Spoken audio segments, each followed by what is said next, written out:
Hello and welcome to the CleanSlate theme development tutorial series. My name is Adam, and today we're going to talk about specifying options for our custom data attributes. Some people might refer to these as advanced custom data, and you'll probably hear me in this video refer to them as advanced custom data.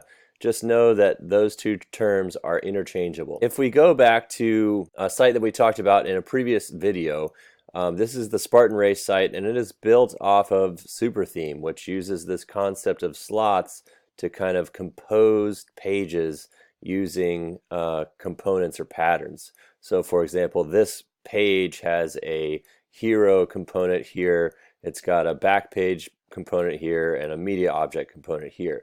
And if we go back into the site and we click on the Properties Custom Data tab for this, we have a number of custom data attribute options here, and you'll notice down in the slots 0, 1 through slot 10, there is hero, backpage, and media object, just as we see here on this site. So this is our hero, this is our backpage, and this is our media object. So this system does work pretty well, but there is one downside, and that is that you need to know the text that you have to insert into these fields. So if I didn't know that I had to insert hero or the word hero text in here, that would make it a little bit harder.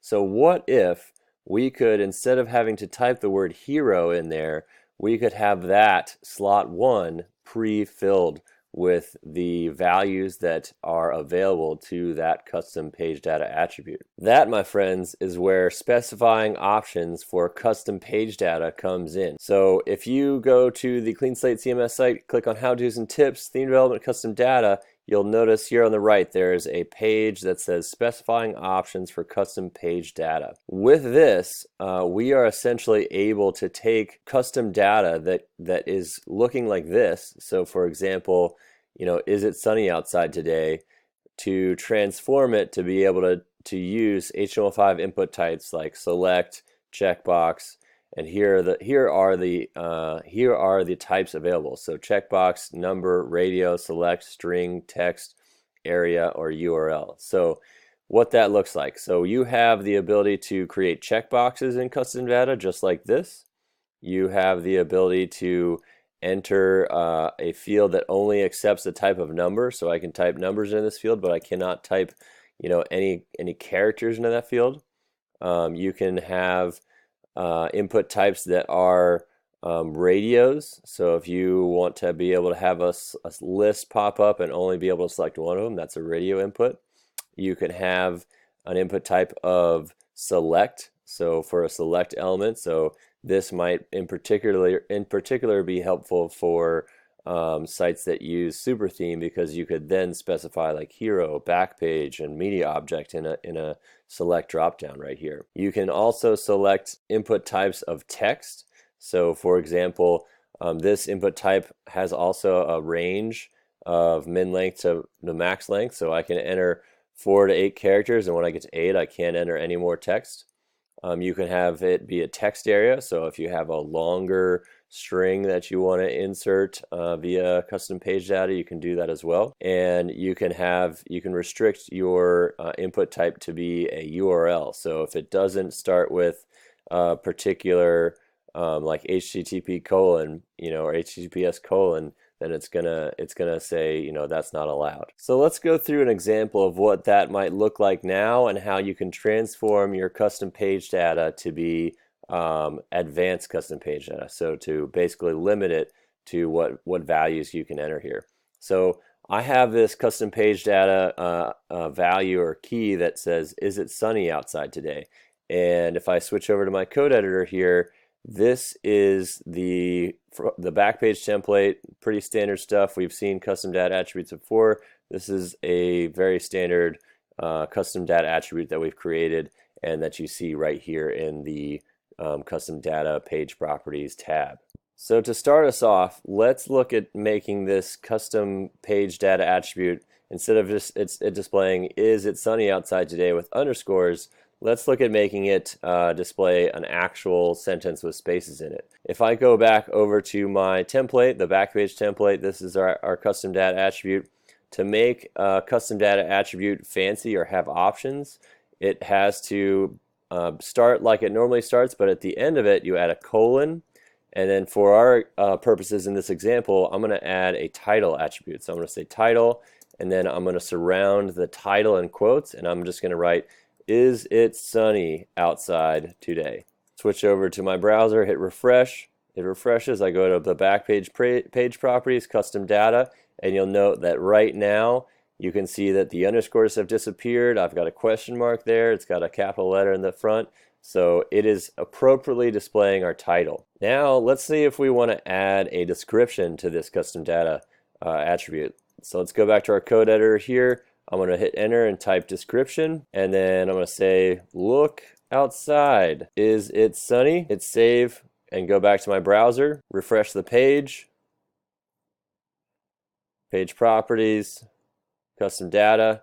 This is my description. So a title lets us add a descriptive title so that it's less nebulous for your content editors, and a description allows us to add some extra content to describe the field, to describe what needs to go into the field. So now that we have a title and description, let's look and see if we can actually make this more than just a text field, because "is it sunny outside today" can essentially be answered with yes or no.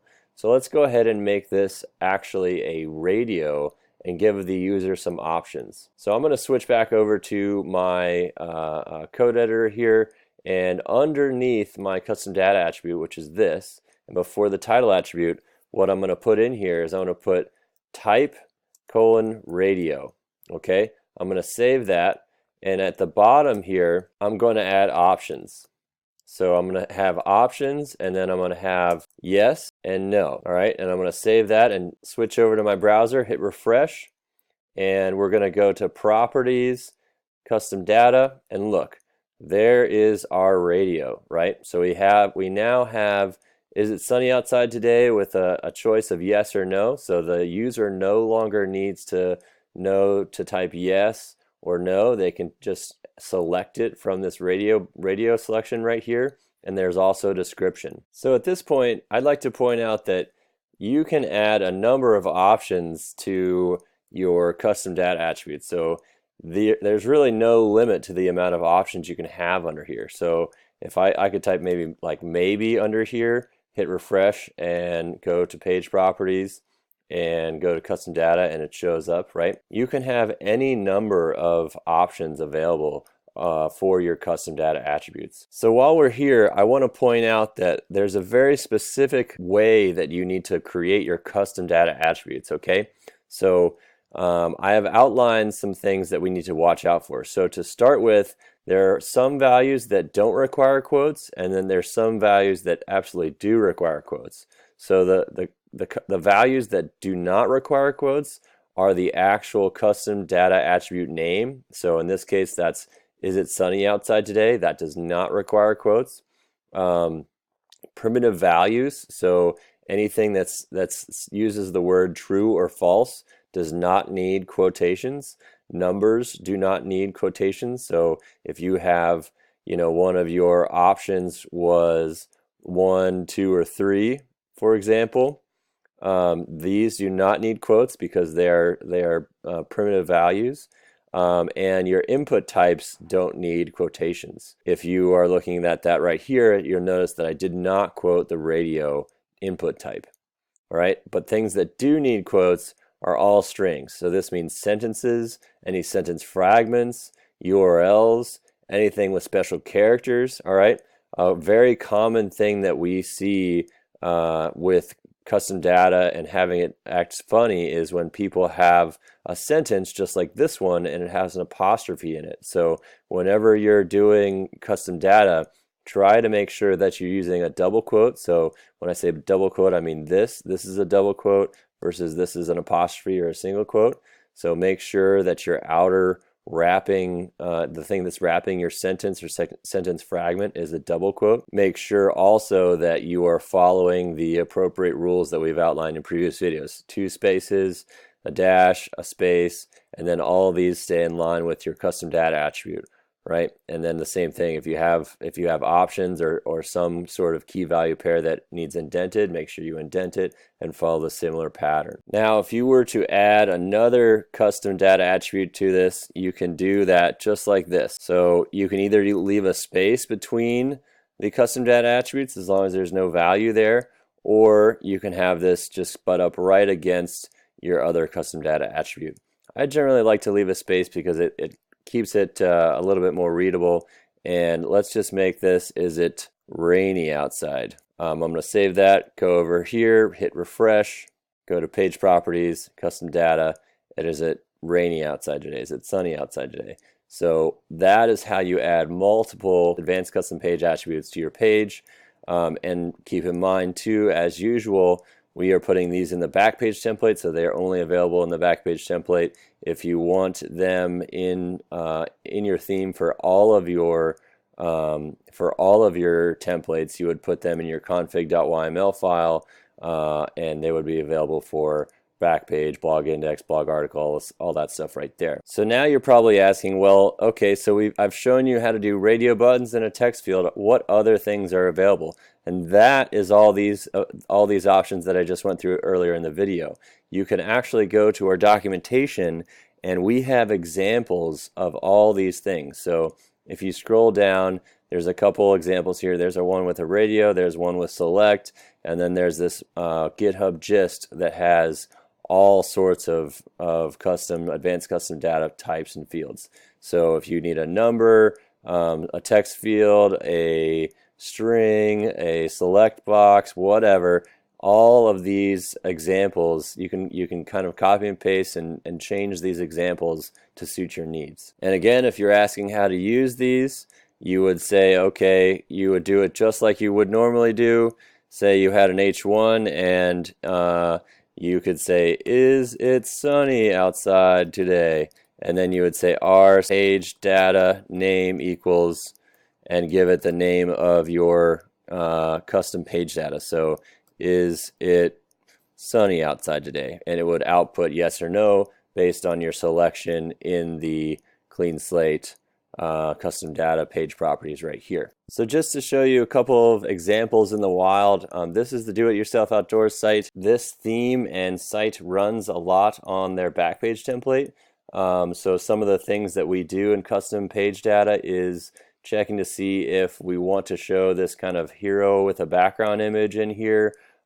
If we want to show the photos, so this is like a photo gallery right here. Checking to see if we want to show this map.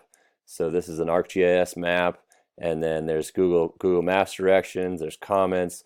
All of these sections are configurable via if statements and custom data, custom page data. So if I go into the theme right here, and for example, I click on the page properties of Canaan Mountain Backcountry and go to custom data, you know, right here we have show hero photo, yes or no, customize the map permalink, yes or no, hide link and image to Google Maps, no, show photo gallery, yes, show ArcGIS map, on and on and on, right? So it has a number of things that you can configure to basically customize the layout of the page.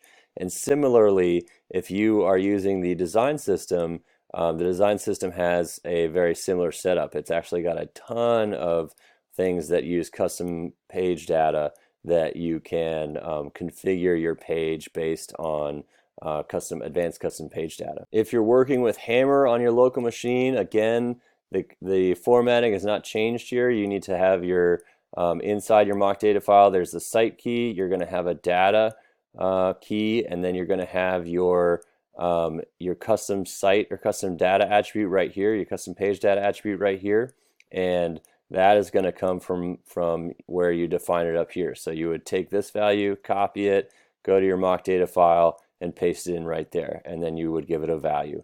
Nothing's changed there from just the basic custom page data attribute and values. So that about wraps up specifying options for custom page data. If you need a refresher on this, as always, go to CleanSlate CMS and check out the documentation for specifying options for custom page data. Read through this document top to bottom, and it'll give you a great intro about how to set up your custom page data so that you can have it be very easy for your content authors. One question that we get sometimes is this available? Is advanced custom page data available for custom site data? And the answer to that is no. So specifying options for custom page data is only available for custom page data, not custom site data. So thanks for sticking with us. If you've made it this far, congratulations. We're pretty far along in our tutorial series. In the next video, we're going to talk about if statements in CleanSlate. So stay tuned.